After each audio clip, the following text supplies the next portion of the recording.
ओम श्री साईराम। परमाराध्य परम प्रेममय परम करुणामय प्राणसखा भगवान का चरण कमल रे कोटि कोटि प्राणति जणई आरंभ करिबा भगवान कर अवतार बाणी। भगवान आमको कौन संदेश देउछंती आसंत सुनिबा। जिए नायक से सेवकर आनंद बुझी पारे ना, अनुभव करि पारे ना। जिए सेवारे निजर समय योग्यता और शक्ति खटाए से कदापि पराजय दुख और निराश पाए ना, कारण सेवा ही एहार पुरस्कार।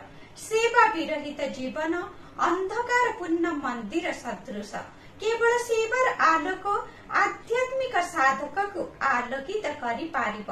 तार कथा सबुबेले मीठा और कोमल हेब। तार अंगी भंगी सबुबेले विनययुक्त हेब।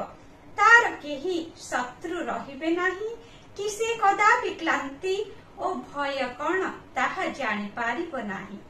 शुभ सकाळ, आपणकर दिनटी मंगलमय हेउ। जय साईराम।